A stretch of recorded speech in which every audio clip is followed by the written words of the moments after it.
Selviytyminen sodasta rauhaan 80 vuotta sitten on sikäli ajankohtainen, että täsmälleen 21. päivä 9. tulivat Suomen valtuutetut Moskovasta allekirjoitettuaan välirauhan sopimuksen 19. syyskuuta.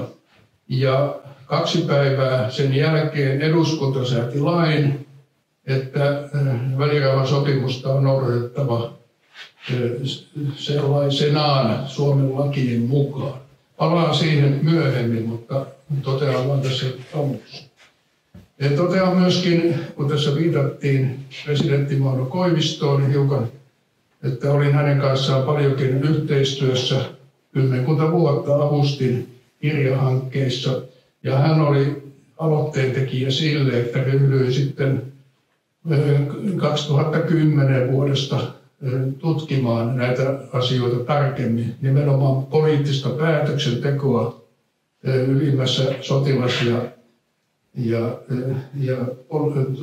poliittisessa johdossa, että miten päätöksiä syntyy. Mutta en malta olla mainitsematta Koiviston henkilökohtaista muistoa siitä, kuinka hän koki tuon sodan päättymisen. Hän oli taistellut 2 vuotta Itä-Karjalassa, viimeksi Karhumäessä, pikakiväärimiehenä toimi siellä ja katsonut, että siellä oli tehty erittäin vahvoja linnoituksia ja sitten vaan kesällä 1944 sieltä käskettiin poistua ilman taistelua. Että hän vaivasi lopun ikäänsä, että mikä siinä oli taustalla ajatuksena, että kauaksi Itä-Karjalaan Suomikin hyökkäsi ja sitten joutui kipin kapin tulemaan sieltä pois. Mutta kun tieto tuli aselevosta, hän muistaa, että he istuivat nuotiolla ja hän puhdisteli siinä pikakivääriänsä ja laittoivat ne sitten varastorasvaan. Niin hän totesi siinä naapurilleen, että olisikohan sitä parempiakin keinoja hoitaa näitä naapurisuhteita kuin mitä tässä nyt on 4 vuotta kokeiltu. Et se jäi hänelle niin kuin poliittiseksi ohjenuoreksi, poliittinen kokemustausta sodan ajasta, kun hän sitten ryhtyi politiikkaan ja tutkijaksi. Hän teki väitöskirjan ja hän tällä pätevyydellä myöskin näitä tutkimuksia seurasi. Että se liittyy tähän vaiheeseen. Ja tuossa esiteltiin kirja Suomen sodat 1939-1945, selviytyminen maailmansodasta. Siinä on nimenomaan tärkeää tämä alaotsikko, että kysymys oli selviytymisestä.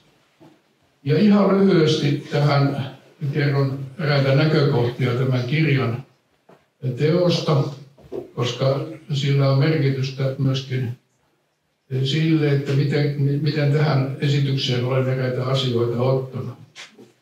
Noin 4-5 vuotta sitten todettiin, että Suomessa ei ole julkaistu kokonaisesitystä Suomen sodista 1939-1945, siis talvisodasta, jatkosodasta ja Lapin sodasta, niiden taustoista, tapahtumista ja seurauksista ajanmukaiseen tutkimustietoon perustuvana. Käytettäväksi on tullut sen jälkeen, kun Suomessa on julkaistu paljonkin kirjallisuutta tästä, erityisesti 1900-luvun puolella, kansainvälistä tutkimusta ja arkistomateriaalia. Koko ajan sitä tulee lisää, mutta erityisesti 1990-luvulla avatut Moskovan arkistot ovat paljon muuttaneet tutkimuksen kuvaa näistä tapahtumista. Ja todettiin tarve tehdä laajalle käyttäjäkunnalle, erityisesti opiskelijoille ja opettajille, sopiva kirja, joka käy oppimateriaaliksi ja joka sitten helpottaa jatko-opintoja ja asian tarkempaa selvitystä. Tätä koko projektia ryhtyi hallinnoimaan Mikkelissä toimiva Sodan ja rauhan keskus Muisti. Sehän toimii entisen päämajan tiloissa Mikkelissä kansakoululla ja se oli aikaisemmin päämaja museona, mutta se päämaja museon toiminta on nyt liitetty tähän Muistiin. Mainitsen vain tästä kirjanteon periaatteesta sen, että meitä oli 3 kirjoittajaa. Itse vastasin toimitustyön kokonaisuudesta ja kansainvälisistä kehyksistä ja poliittisesta historiasta siis valmisteluvaiheessa. Samoin Pasi Kesseli, joka oli pitkään toiminut Maanpuolustuskorkeakoulun sotahistorian laitoksen johtajana. Hän erityisesti keskittyi sotatoimien tarkasteluun. Ja Carl Fredrik Geust, joka on ollut mukana myöskin Stella Polaris-tilaisuuksissa ja lähetti terveisensä tänne, että sanon sen nyt heti muistaessani. Hän on ilmailuhistorian erikoistuntija ja hän on perehtynyt hyvin Venäjän arkistoihin toimittuaan noin 30 vuotta Moskovassa Nokian töissä. Hän on peruskoulutukseltaan diplomi-insinööri.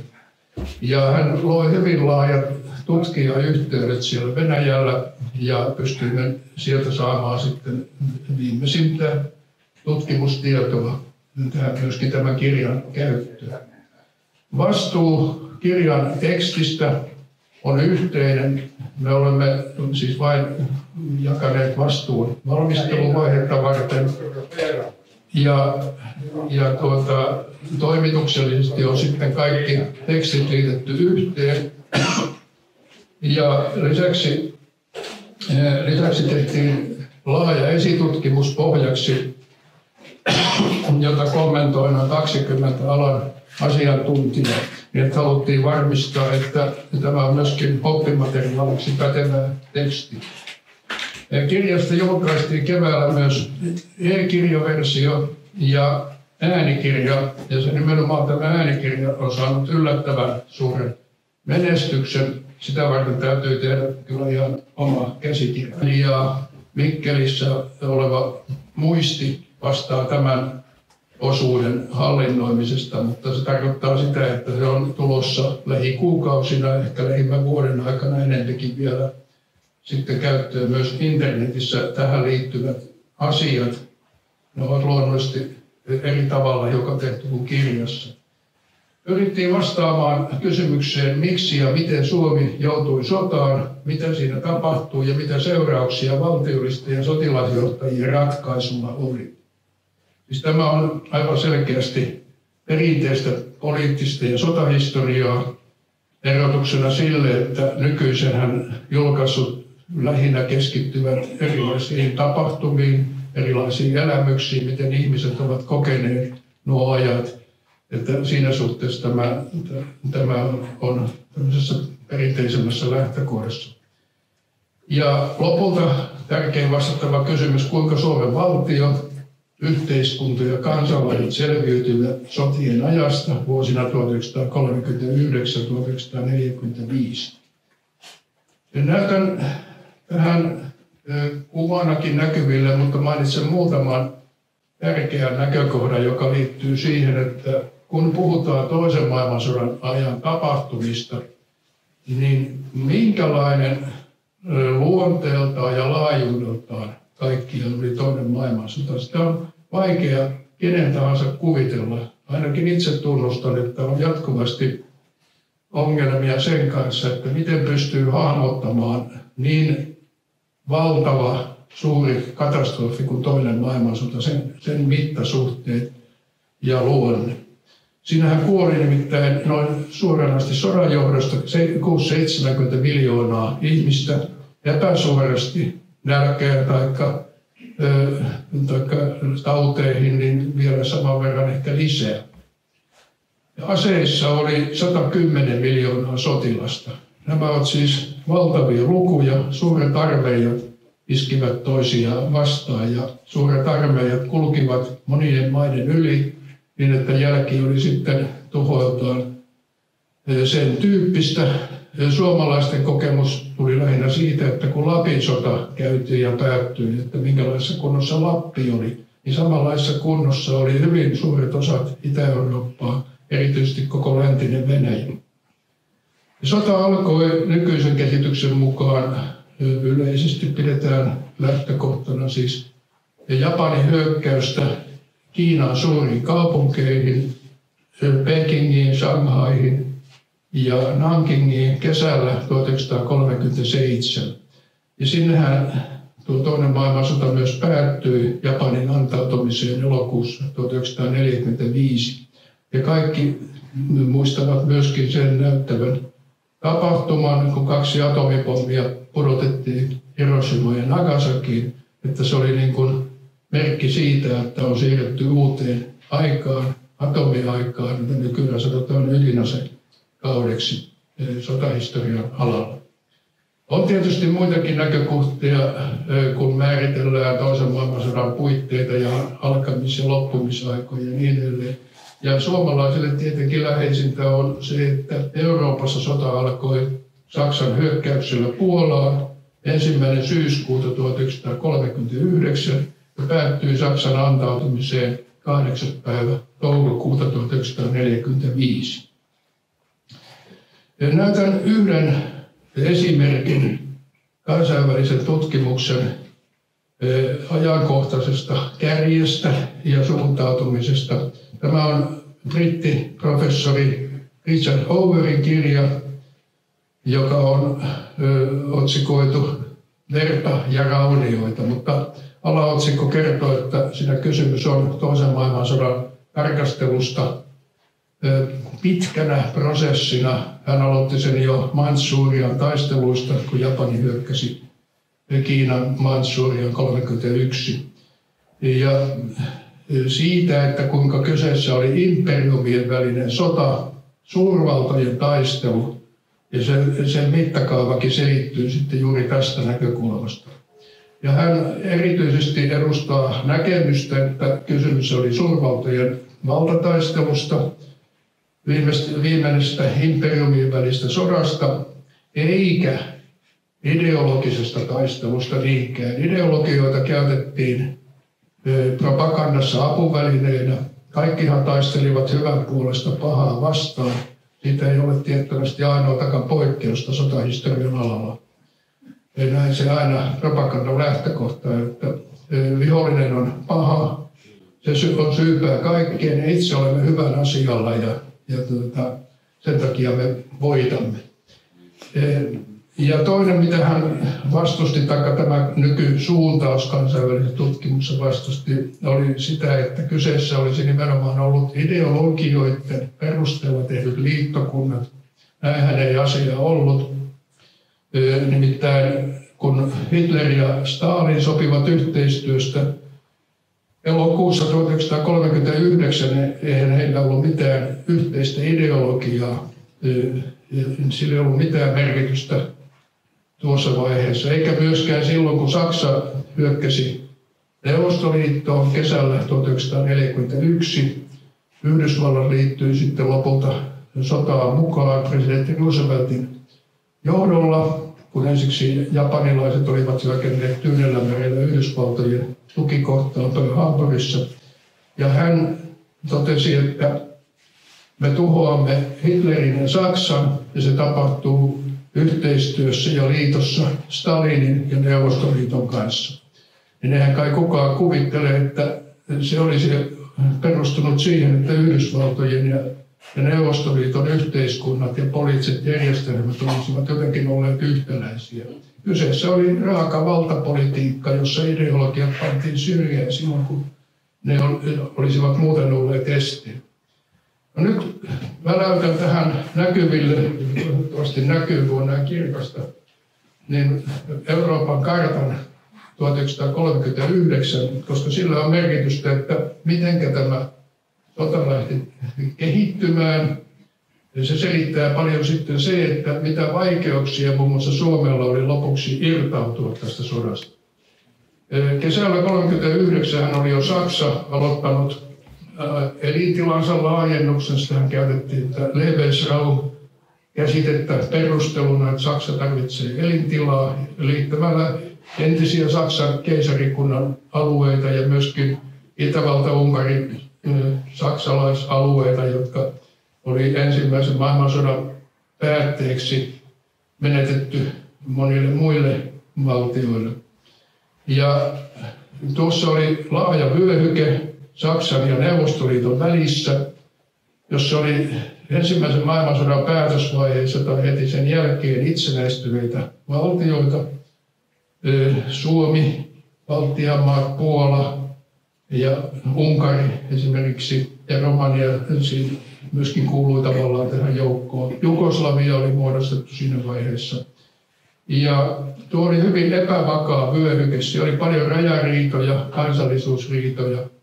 Suomi oli tämän vyöhykkeen maista 1939 vuonna ehdottomasti vakain. Suomessakin oli ollut vaikeat ajat itsenäistymisen alkuvaiheessa 1918 ja sitten 30-luvun alussa kovat sisäiset kamppailut. Taloudelliset vaikeudet olivat olleet. Nyt ne olivat alkaneet vähitellen Suomen osaltakin jo kehittyä paremmaksi nuo taloussuhteet. Ja nyt Saksan huomio kiinnittyi erityisesti Puolaan, jolta Saksa vaati tiettyjä alueita takaisin, taikka ainakin kulkuoikeuksia muun muassa tuohon niin sanottuun Puolan käytävään valtakunnan alueesta Itä-Preussiin. Ja siihen Puolan tueksi asettuivat läntiset suurvallat, Iso-Britannia ja Ranska. Mutta ne olivat myöskin pyrkineet saamaan Puolalle Neuvostoliiton ja käyneet pitkiä neuvotteluja jo usean kuukauden ajan. Palaan siihen kohta, että miksi se ei sitten onnistunut. Ja myöskin vähemmistöjen vaino oli hyvin tavallista tuolla vyöhykkeellä.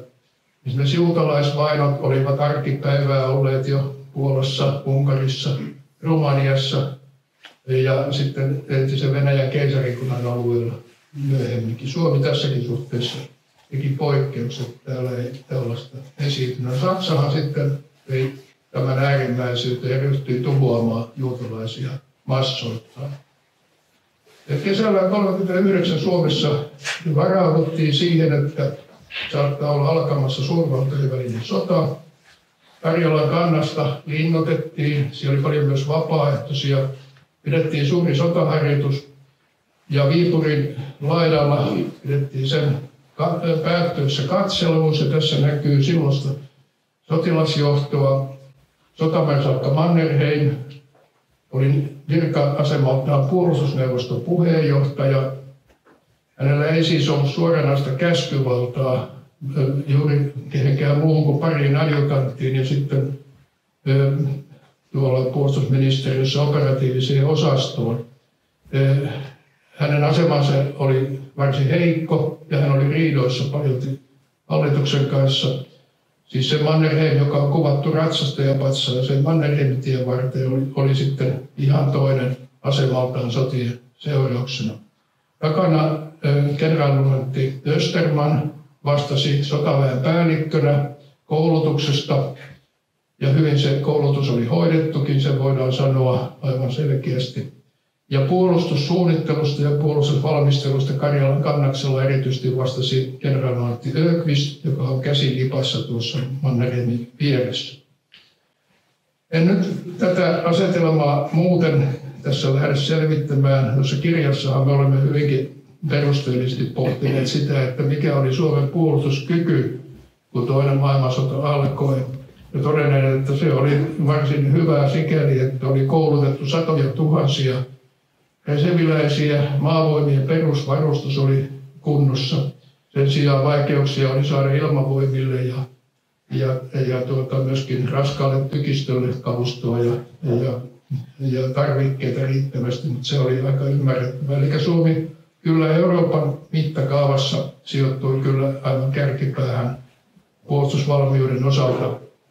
Että halusimme muun muassa erityisesti kumota myytti Kajanderin, joka syntyi siitä, että reserviläisiä kun kutsuttiin syksyllä 1939 palvelukseen 300 000, eli iso määrä.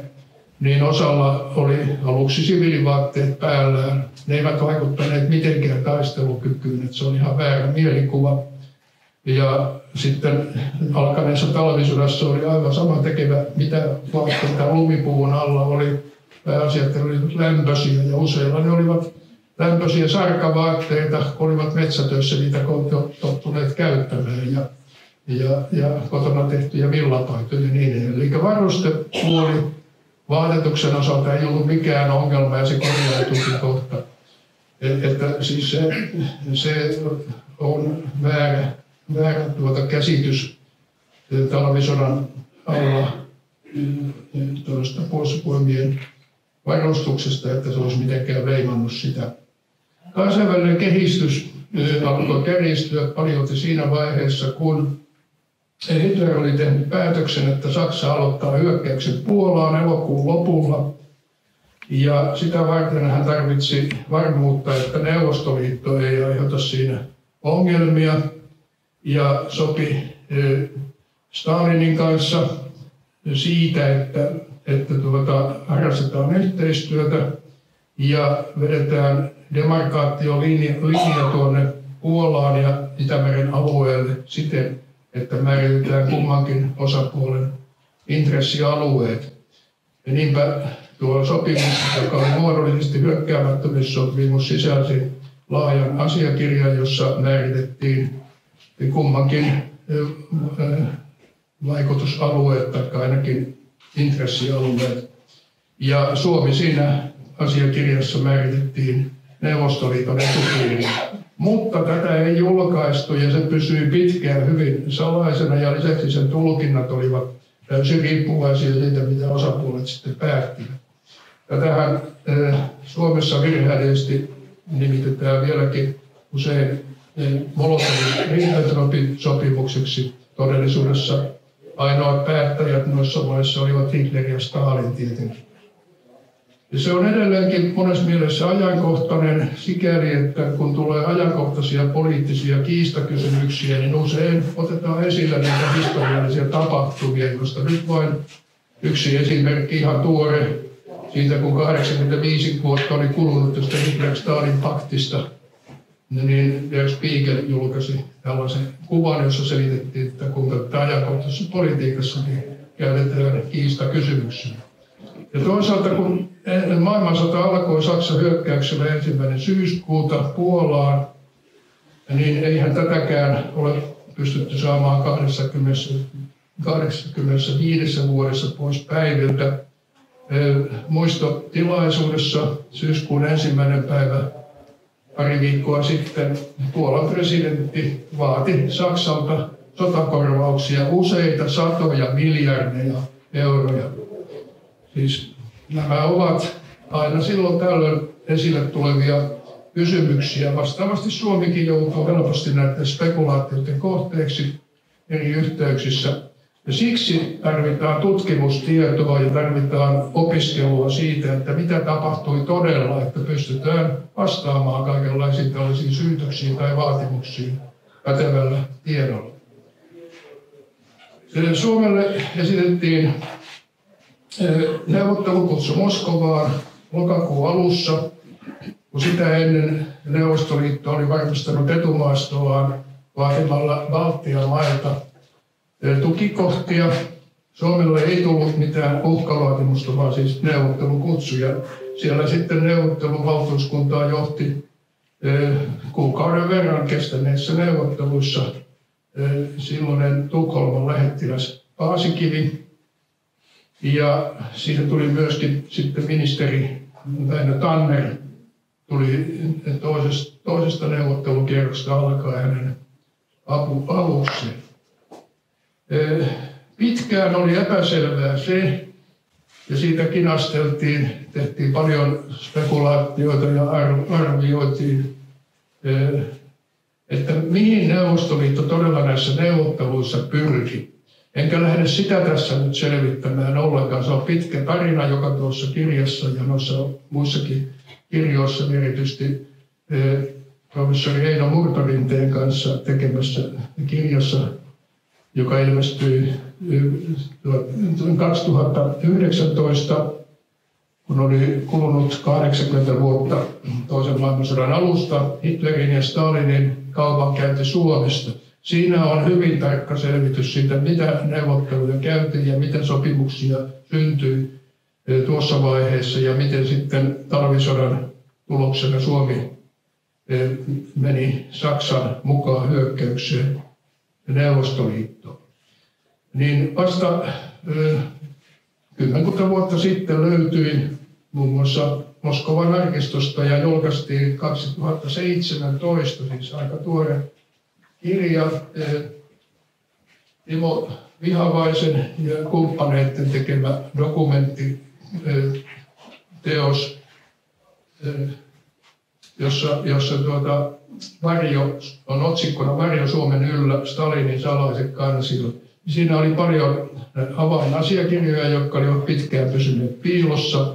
Ja siinä määritettiin tarkalleen myöskin neuvottelujen alkaessa Neuvostoliiton johdon päämäärät ja tavoitteet, mitä siellä neuvotteluissa pyritään saamaan aikaan. Ja siinähän määritettiin tämä tavoite selkeästi: Leningradin turvallisuuden varmistaminen, varmuus siitä, että Suomi pysyy jatkossa vakaasti ystävällismielisissä suhteissa Neuvostoliiton kanssa ja Suomenlahden rannat pysyvät turvassa vihollisen hyökkäykseltä. Siis se keskittyi vahvasti Leningradin kaupungin, eli nykyisen ja vanhan Pietarin suojaamiseen, ja siihen sitten kaikki selittyy.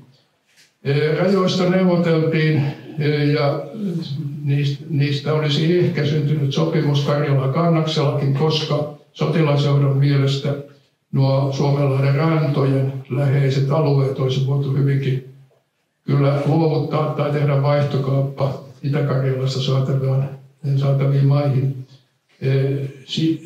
vaarantamatta Suomen puolusta tuolla vakavasti, koska pääasema kulki taempana ja se oli hyvin linnoitettu ja sinne oli ryhmitetty jo lokakuun alusta alkaen noin 150-200 000 reserviläisten asemiin, siis kenttäarmeijan pääosa oli siellä toista kuukautta päässyt valmistelemaan puolustusta. Sen sijaan kiista kiteytyy erityisesti tukikohtaa Suomenlahden sulta, jossa vaatimus oli ensin Hangon Niemimaan luovutus, ja siitä kyllä tehtiin myöskin Stalinin puolelta sitten kompromissiehdotuksia, jolloin ehkä siitä olisi joku saari myöskin riittänyt. Puhuttiin Jussariosta, Ryssariosta, Hestobysöstä ja niin edelleen.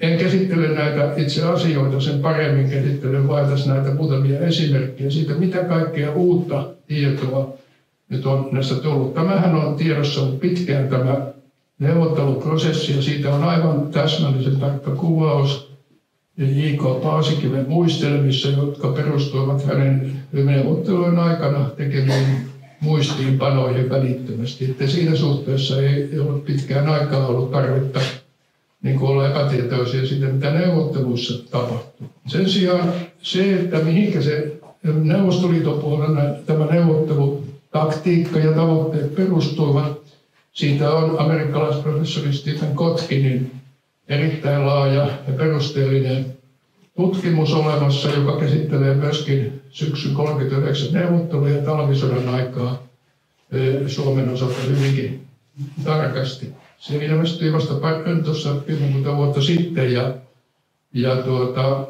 hän nyt on edustanut tuon alan tutkimuksen huippua vuosikaudet. Kotkin esitti kirjassaan arvion noista neuvotteluista ja totesi, että Suomea kohdeltiin aivan eri lailla kuin Baltian maita, joille vain saneltiin uhkavaatimukset tukikohtien luovuttumisesta. Suomella sen sijaan esitettiin neuvottelukutsu ja neuvoteltiinkin peräti 8 neuvottelussa näistä asioista. Stalin kävi neuvotteluja tosi mielessä tarkoituksella saada rajoitettuin tavoittein neuvottelutulos, joka turvaisi Leningradin turvallisuuden Suomenlahdelta tulevia hyökkäyksiä vastaan. Siis tämä on suoraan Kotkinin kirjasta nämä tekstit. Oli täysin poikkeuksellista, että Stalin johti henkilökohtaisesti neuvotteluja 7 kokouksessa. Ei ennen eikä jälkeen tapahtunut koskaan mitään vastaavaa. Se vaan kuvastaa sitä tärkeyttä, mikä sillä hetkellä oli näillä neuvotteluilla Stalin. Esitti kompromissia, mutta ei luopunut vaatimusta saada tukikohtaa Suomenlahden suulta. Se oli sen lopun perin ehkä se tärkein kompastuskivi, jonka neuvottelut kariutuivat. Ja sitten kun neuvottelut katkesivat marraskuun puolivälissä, Neuvostoliitossa tehtiin päätös sodan aloittamisesta ja silloin syntyi tietenkin uusi tilanne ja silloin myös tavoitteet laajenivat. Talvisodasta totean vain sen, että Karjalan kannaksella sotatoimet sujuivat suurin piirtein sen mukaisesti, mitä oli odotettukin, ja niihin oli valmistauduttu hyvin. Ja aluksi voimasuhteetkin olivat hyvin tasan, ei hyökkäjä ollut paljonkaan ylivoimaa. Sen sijaan tuolla laajalla itärintamalla, Laatokan ja Jäämeren välissä, siellä käytettiin paljon suurempia joukkoja, mutta siinä taas vastaavasti suomalaisilla oli kotikenttäetu ja erittäin hyvä talvikoulutus ja varustus, joka sitten mahdollisti sen, että siellä hyökkäykset pysäytettiin ja suuria joukkoja tuhottiin. Siis onhan selvä, että valmistautumaton kiireessä sinne lähetetty hyökkääjä oli vaikeuksissa, kuten esimerkiksi Iovan sotilaspiiristä ukrainalainen 44. divisioona komennettiin suoraan Puolan syksystä kesävarusteissa tuonne Kainuun korpiin, lumeen ja pakkaseen. Ei sillä ollut mitään edes teknisiä mahdollisuuksia selviytyä siitä tilanteesta, kun suomalaiset metsiä pitkin hyökkäsivät sen kimppuun. Tämä vaan kertoo sitä, että kun puhutaan niin sanotusta talvisodan ihmeestä, niin sillä löytyy kyllä ihan tämmöisiä käytännöllisiä selityksiä, kunhan tutkimuksella on selvitetty, että mitkä tekijät vaikuttivat sitten lopputulokseen. Toisaalta Stalin keskitti sitten niin paljon joukkoja Karjalan kannaksalle hyökkäykseen ja samalla aloitti rauhantunnustelut Suomen kanssa, että tultiin ratkaisuvaiheeseen maaliskuun alussa, jolloin Karjalan kannaksen rintama oli lähellä murtumispistettä. Ja tässä on hyvin dramaattinen kannaksen armeijan komentajan tilannearvoja 9. maaliskuuta, jonka hän esitti Mannerheimin pyynnöstä hallitukselle, joka edelleen lähetti sen Moskovan neuvottelijoille. Siinä todettiin, että kannaksen armeijan komentajana katsoi velvollisuudeksi esittää, että armeijan nykyinen tila on sellainen, että enemmät sotatoimet voi johtaa muuhun kuin tilanteen jatkuvaan heikkenemiseen ja uusiin alueen luovutuksiin. Tämmöisiä totuuden hetkiä sodissa usein sattuu, että on valittava, että onko järkevää jatkaa sotatoimia vai hyväksyä kompromissirauha. En nyt enempää käsittele näitä tapahtumia, halusin nämä alkuvaiheen eräät näkökohdat tuoda tässä esille, koska ne selittävät paljon sitten sitäkin, että miten Suomi pääsi lopun perin irtautumaan sodasta, minkälaisten vaiheiden kautta. Talvisodan rauhansopimushan koettiin ankarana, mutta Mannerheimin mielestä se tehtiin viime hetkellä, koska olisi parin päivän kuluessa jouduttu antamaan käsky vetäytymistä Kymijoen linjalle tai ainakin Luumäelle.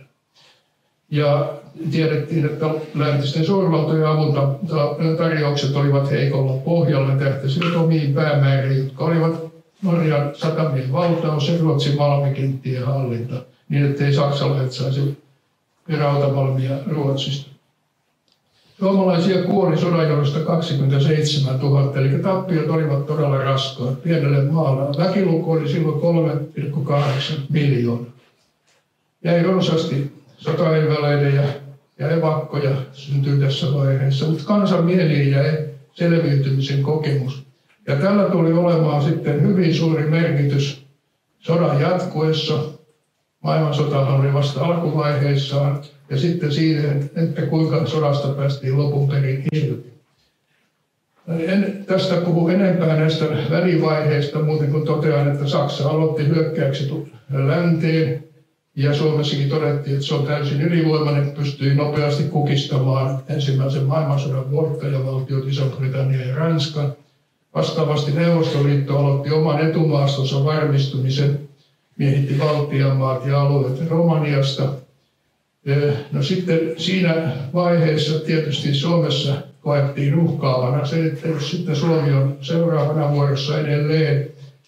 Eli kyllä poliittisessa johdossa oli selvästi pyrkimys pystyä nyt tukeutumaan Saksaan, joka talvisodan aikana oli ollut hyvin kylmäkiskoinen Suomen asioille ja piti tärkeimpänä suhteita Neuvostoliittoon, koska se oli molemmille osapuolille tärkeä siinä vaiheessa. Näitä vaiheita olen selvittänyt tarkasti kirjassa Mannerheim ja Heinrichs, ja siitä selviää, että kenraali Heinrichs oli Mannerheimin tärkein ja ehkä ainoa henkilö, joka vastasi saksalaissuhteista, neuvotteluista Saksan kanssa. Ja ne olivat niin salaisia, että niistä ei julkaistu yhtään mitään, ei sodan aikana eikä mielellään vielä sodan jälkeenkään. Heinrichsin omat muistiinpanot olivat vain käsin kirjoitettuja ja olen niitä paljon tutkinut Helsingissä kansallisarkistossa.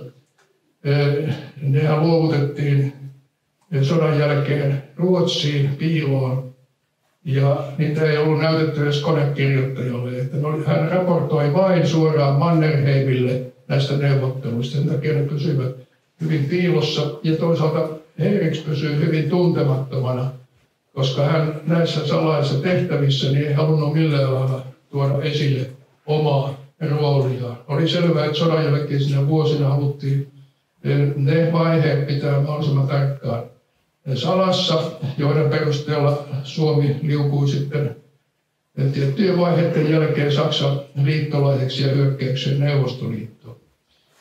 Sehän tapahtui Barbarossa-suunnitelman puitteissa ja sen takia Suomelle tuli siinä tärkeä rooli, kun Hitler määräsi ensimmäiseksi tavoitteeksi Leningradin valtaamisen. Ja sen moninaisia vaiheita ei ole tässä nyt mahdollista käydä läpi.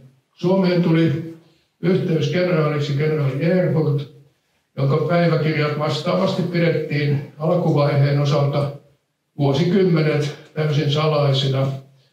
Sen sijaan vuoden 1944 päiväkirja julkaistiin suomeksi 50-luvulla, koska kaikkihan tiesivät, kuinka sota loppui, mutta haluttiin salata mahdollisimman pitkään se, kuinka sota alkoi. Ei tähän myöskin johdannon samalla, kun käänsin suomeksi nuo päiväkirjat. Mulla on muutama kappale tuossa mukana, tätä 41, 42, 43 päiväkirjaa. Jos joku on kiinnostunut siitä, saa todella tarkan kuvauksen siitä, että mitä tapahtui suomalais-saksalaisissa suhteissa ja mitä tapahtui päämajassa sotavuosina, koska Erhultilla oli kyky tehdä tarkkoja havaintoja siitä. Hyökkäykset pysäytettiin sitten lopun perin Karjalan kannaksella suunnilleen vanhalle rajalle, vähän siitä yli mentiin ja sitten Itä-Karjalassa Ääniselle ja Syvärille. Sen sijaan pohjoisessa suomalaisten avustama, siis Suomellahan oli 30 000 sotilasta saksalaisten apuna, kenraali Siilasvuon johtama armeijakunta, ne eivät päässeet tavoitteeseen Murmanin radalle ja Murmanskiin taikka Kuolan valtaamiseen. Vastus oli siellä liian kova ja tappiot kehittyivät liian suuriksi. Se oli erittäin kova kokemus. Toisaalta Mannerheim oli luovuttanut saksalaisten sotilaskomentoon koko pohjoisen Suomen Oulua ja Oulujärveä myöten. Suomessa ei tiedetty, minkälaista sotaa Saksa oikein kävi, mitä siellä selustossa tapahtui. Ja se on ollut pitkäänkin hyvin vaikeasti selitettävä, koska myöskin Saksassa pyrittiin nämä salaamaan mahdollisimman tarkoin. Vasta vuosikymmenien kuluessa on tullut asioita hyvinkin tarkkaan. Ja tässä on yksi esimerkki siitä, jos Spiegel-lehden uutinen vuodelta 2016 kertoo syksystä 1941 ja mitä tapahtui Babi Yarissa Kiovan lähellä. Siinä todetaan, että tarkan saksalaisen kirjanpidon mukaan oli tapettu muutamassa päivässä 33 771 juutalaista ja monia muita sen lisäksi. Ja tämä kuva on sen jälkeen, kun niitä ruumiita haudattiin sinne rotkoon. Kävin tuolla Babi Yarissa maaliskuussa 2013, maaliskuisen illan hämärässä. Sehän on Kiovan metrolinjan päätepysäkin lähellä. Se on todella synkkä paikka. Nykyisinkin vaikka kasvaa korkeata metsää.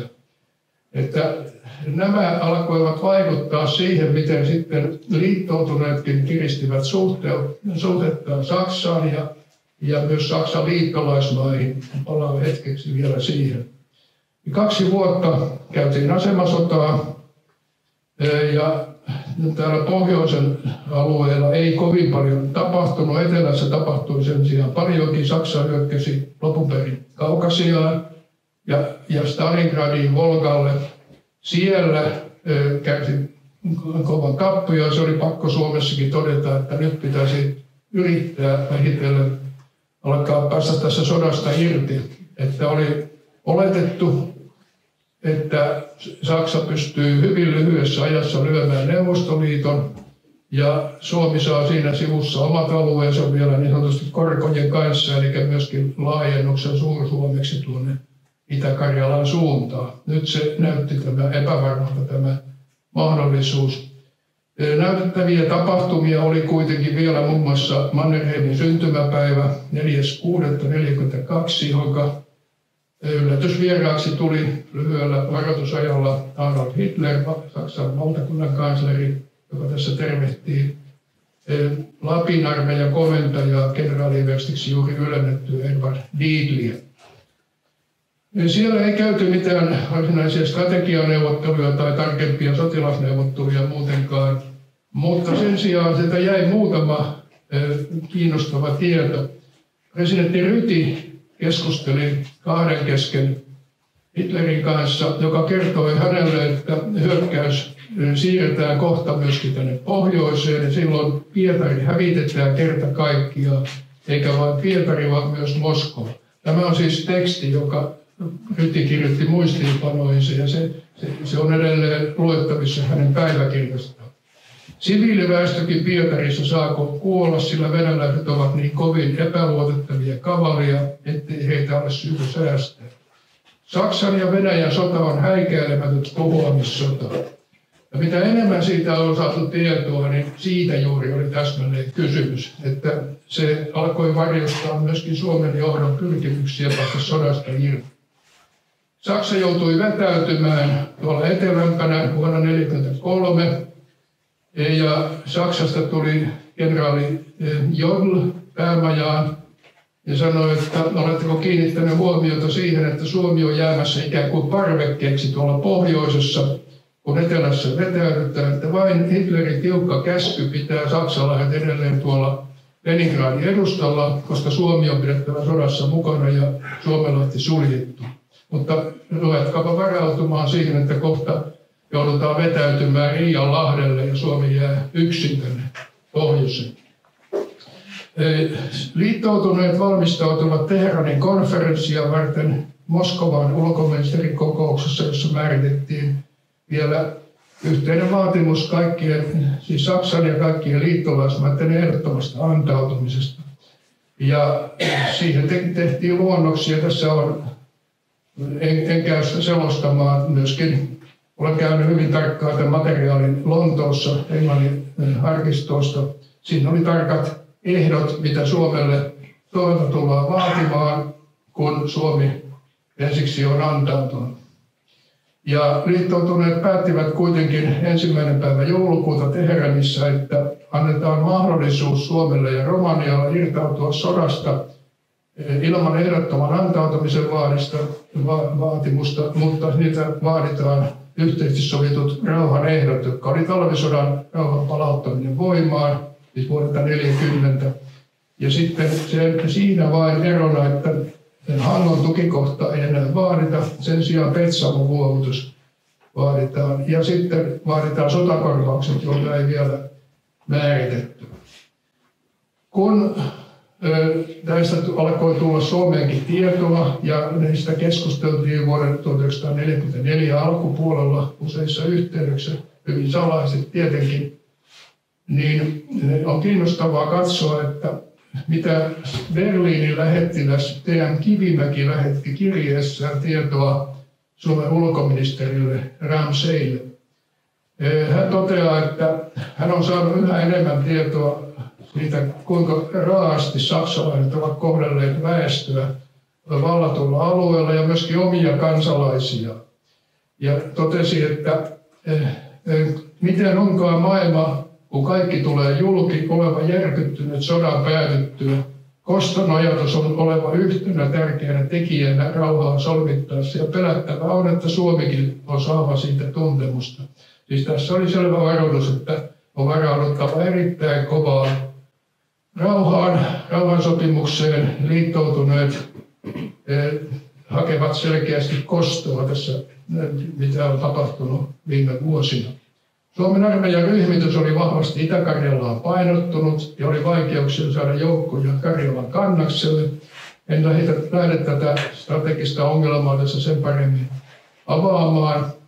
Saksalaiset joutuivat vetäytymään Leningradin edustalta Narvajoelle helmikuun alussa 1944, ja silloin tiedettiin, että Karjalan kannas on tullut uhanalaiseksi.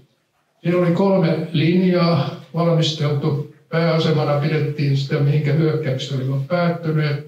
Sehän oli hyvin lähellä Leningradin kaupunkia, niin että Valkeasaaren asema, jossa etulinja oli, niin sehän on nykyisin selkeästi Pietarin lähialuetta, lähiliikenteen asema.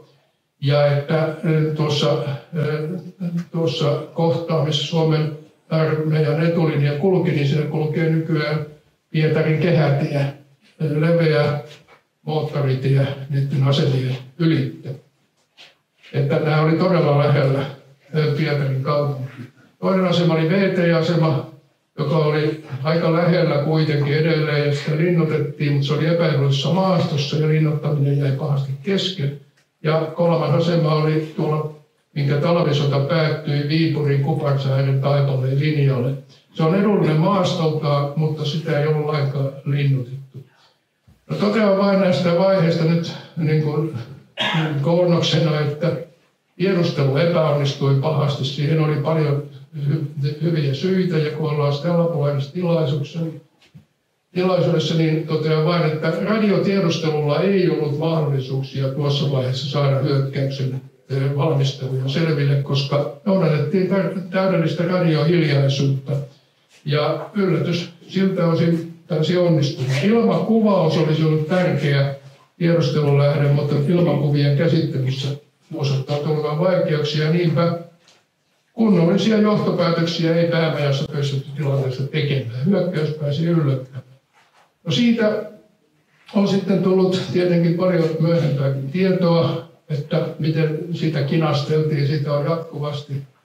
Aloitettiinkin silloin jo heti niin kuin Eversti Paasanen, tiedustelupäällikkö, kirjeessä ja vaimolle 28.6. kertoi, että syyttely on käynnissä ja hän tuntee oman syyllisyytensä. Mutta totesi samalla, että hän kyllä varoitti, mutta kukaan ei uskonut minua. Se on aika erikoinen näkemys sen takia, että jos päämajan tiedustelupäällikkö toteaa, että kukaan ei uskonut minua, niin kyseessä oli vakava rakenteellinen ongelma tiedustelujärjestelmässä. Se olisi pitkä tarina selittää, että miksi näin on.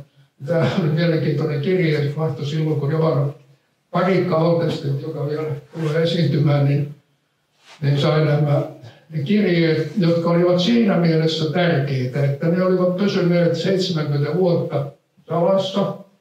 Ei niitä kukaan tiennyt. Ja hänellä ei ollut mitään tarvetta valehdella vaimolleen. Kuriiripostilla lähetettiin täysin salassa nämä kirjeet, ja kukaan ei todellakaan 70 vuoteen ollut päässyt niihin kirjeiksi. Näin on. Ja mainitsin tämän vaan, että tämmöistä tietoa on tullut aika lailla tipoittain. Kaikenlaista hyvin tärkeää tietoa. Tuossa oli paljon muutakin asiaa, mutta mainitsin sen vaan. Hyökkäys alkoi. Stalin oli antanut Leningradin rintamalle tehtävän vallata Viipuri 10 päivässä, ja tämä on siitä erikoinen suunnitelma, että se toteutuu täsmälleen niin kuin oli suunniteltu. No, siihen oli sitten jälleen tätä uutta tietoa. Ei tiedetty pitkään aikaa, vuosikymmeniin, että kuinka uhkaava tuo tilanne todella oli. Ennen kuin Kalle Geust selvitti Venäjän arkistoista tarkasti strategisten ilmavoimien pommitussuunnitelma, olivat saaneet käskyn tuhota Viipurin ratapiha ja Viipurin kaupungin keskusta hyökkäyksen alkaessa 9. ja 10. päivä kesäkuuta 600 pommikoneen hyökkäyksillä. Ja tämä hyökkäys aloitettiin, mutta laaja ukkosrintama pakotti nuo pommikoneet kääntymään takaisin. Siis kerta kaikkiaan oli Herran hallussa, että mitä siinä tapahtui. Sen ajan varustuksella ei ollut mitään mahdollisuuksia lentää ukkosrintaman läpi. Ja Stalin oli antanut vain tämän yhden kerran Leningradin rintaman käyttöön Suomea vastaan, koska päävoimat keskitettiin parhaillaan Saksan keskustan armeijaryhmää vastaan Valko-Venäjällä alkavaan suuren hyökkäyksiin. Se selittää sen, että miksi Suomen rautateiden kuljetukset Itä-Karjalasta Karjalan kannakselle onnistuivat. Sitä ihmettelivät silloin aikalaisetkin, että kasvu ei niitä pystytty tehokkaammin häiritsemään. Mutta sille oli siis vasta myöhään löytynyt ihan selvä selitys. Tämä mainitsen vain esimerkkinä, että jos joku väittää, että kaikkihan on jo tutkittu, niin voi sanoa, että päinvastoin. Paljon on tutkimatta ja koko ajan tulee uutta tietoa. No, Henriksen muistelmista käy ilmi myöskin, miten Mannerheim reagoi. Siis muistelma on käsin kirjoitettu, hänen arkistostaan löytyy, ei sitä ole julkaistu tällaisenaan ihan missään. Hän kertoo, kuinka Mannerheim oli tietysti hyvinkin järkyttynyt siitä, kun suurhyökkäys pääsi alkamaan ja päämajan ennakointi oli täysin epäonnistunut. Sitä ei osattu ennakoida kovinkaan paljon. Mutta hän ei lamautunut täysin, mutta niin koville tämä otti, että Heiris kertoo, että joka päivä kello 13 Mannerheim tuli hänen työhuoneeseensa, koska hän ei halunnut mennä syömään muiden kanssa. Hän ei halunnut, niin kuin tässä todetaan, jaksanut näytellä mielen rauhaa, jota ei aina ollut. Vaan eväät tuotiin korissa sinne Heiriksen työhuoneeseen ja Mannerheimin kanssa niitä siinä mutustelivat sitten. Mutta toteaa Heiriks vielä, että onneksi ruokaryhmä tuli kuitenkin mukana. Ja näin tiukille otti, mutta Mannerheim ei lamaantunut. Ja Heiriks edelleen omassa Mannerheim-kirjassaan toteaa, että Mannerheim oli niin kokenut, monen sodan käynyt johtaja, että siinä tilanteessa melkein kuka tahansa muu olisi kyllä täysin lamaantunut, koska se suurhyökkäys näytti aluksi todella karmealta päämajankin näkökulmasta. 15. päivä kesäkuuta hän joutui lähettämään päämajasta Helsinkiin tiedon, että armeija on lyöty. Ja sitten varoitti, että pitää nopeasti saada aikaan tunnustelut aselevun mahdollisuus. Pääministeri Linkomies Tanner totesi, että kansa ei usko, että kuinka koviin ehtoihin tässä joudutaan suostumaan ennen kuin Viipuri on vallattu. Ja näinhän sinne sitten kävi. Mutta tuli kuitenkin jo lohdullisempi tilannearvio 9. päivä kesäkuuta, jolloin todettiin, että Leningradin rintaman hyökkäyksen tavoitteena Karjalan kannaksella on pääpiirtein Moskovan rauhan 1940 tasa, eli se, missä raja nytkin on. Voimat eivät riitä Suomen valtauksiin. Ja näinhän se on todistettu sitten myöskin arkistoista, että Stalin oli antanut ne voimat käyttöön Viipurin valtaukseen ja siitä jatkohyökkäyksen valmisteluun, jos Suomi ei suostu siinä vaiheessa jo antautumaan tai rauhaa solmimaan. Ja lisävoimia ei luvattu, koska ne keskityttiin ne Valko-Venäjän operaatioon. No sitten hallitus lähetti 22. päivän viestin Moskovaan. Suomi on valmis luopumaan sodasta ja katkaisemaan suhteensa Saksaa. Kysytään rauhanehtoja. Sieltä tuli vastaus pari päivän päästä, että ensin vaaditaan kirjallinen antautumisilmoitus ja sen jälkeen keskustellaan ehdoista. Tämä oli liittoutuneiden yleinen linja, ettei se vain Suomea koske. Mutta sitten tuli myöskin Hitlerin lähettämänä ulkoministeri Ribbentrop Helsinkiin ja vaati, että Suomen on julkisesti ilmoitettava pysyvällä Saksan rinnalla sodan loppuun asti. Muuten apu, jota tuli aika runsaasti sillä hetkellä jo, niin se tulo loppuu. Niinpä presidentti Ryti teki sitten vakuutuskirjeen Saksalle, jonka Hitler vastasi, että kiittää, että Suomi, siis tarkoitti Suomen valtio, Suomi, on lupautunut pysymään Saksan rinnalla sodassa eikä tekemään erillisrauhaa. Ja Ribbentrop oli vaatinut tiedon siitä, että Rytillä on valtuudet tehdä tällainen vakuutus. Siis se oli ihan virallinen ja hallituksen hyväksymä asiakirja. No, en puutu näihin, totean vain lopuksi tästä kirjasta vaiheesta kesällä 1944, että kun tuo kirja oli lähtenyt, oli pelko, että Suomessa tapahtuu samalla lailla kuin Unkarissa, joka pyrki irtautumaan sodasta. Ja siellä Saksa miehitti keväällä Unkarin ja siellä tuli valtaan nuoliristihallitus, Saksalle myötämielinen, selkeästi fasistinen ryhmittymä. Ja Paasonen arvioi, että Suomessa saattaa tapahtua samalla lailla, että hakaristiläiset tekevät vallankaappauksen, silloin minun ei käy hyvin. No näin ei kuitenkaan käynyt sitten.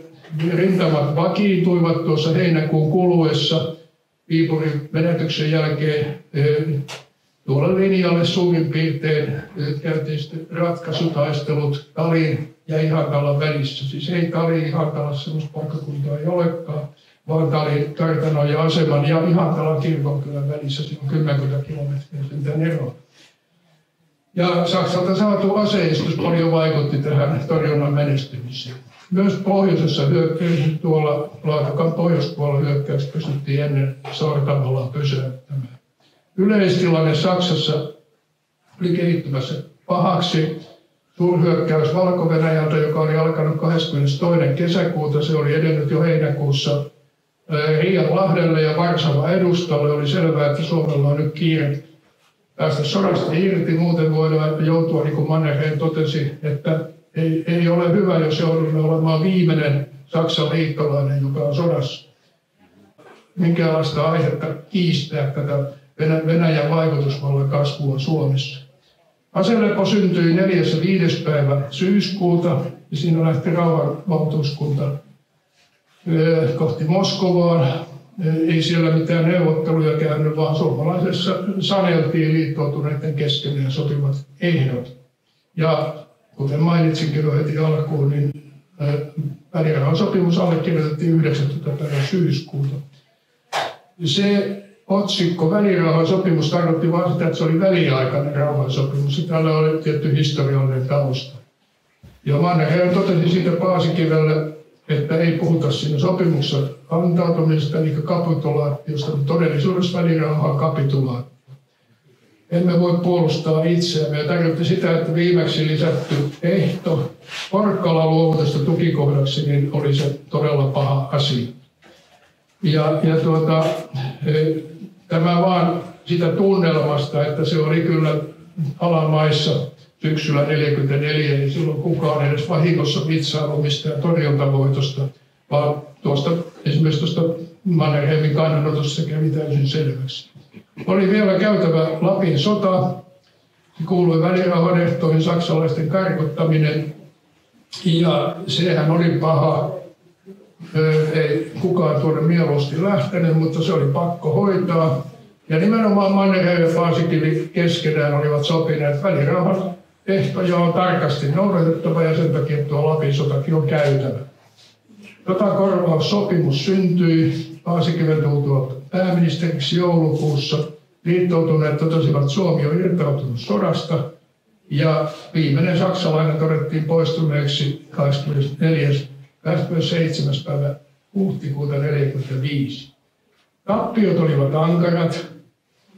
Lähes 100 000 suomalaista kuoli sodan johdosta. Se oli pienessä maassa kyllä tuntuva, mutta ei se ollut Euroopan pahimpia suhteellisesti, vaan monessa maassa, esimerkiksi Puolassa, Saksassa, Neuvostoliitossa tappio olivat kyllä paljon raskaammat. Vielä tuotakin ne kävivät pitkiä sotavaiheita.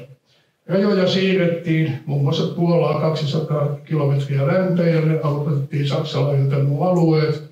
Ja lopetan tämmöiseen toteamukseen, että on pitkään pohdittu, miksi Suomi sai sodan jälkeen erikoiskohtelun eikä sitä liitetty väkisin itäblokkiin, joka alkoi haavoittua kylmän sodan alkuvaiheessa.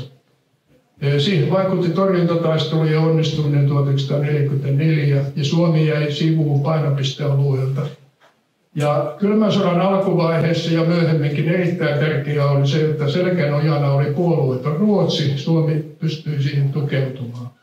Mutta ehkä nykyisin pidetään aivan selvänä, että tärkeimpiä tekijöitä oli se, että Neuvostoliitto tarvitsi kipeästi sotakorvauksia, joita Suomi pystyi heti toimittamaan. Sotahan jatkui vielä puoli vuotta Keski-Euroopassa ja Suomi pääsi siis sikäli aikaisin irtautumaan siitä. Se oli Suomelle poliittinen henkivakuutus ja se pystytään nykyisin ihan selkeästi osoittamaan, että Stalin kiersi muun muassa suomalaisilta kommunisteilta, etteivät saa aiheuttaa mitään sellaista, joka häiritsee yhteiskuntarauhaa ja talouden toimintaa.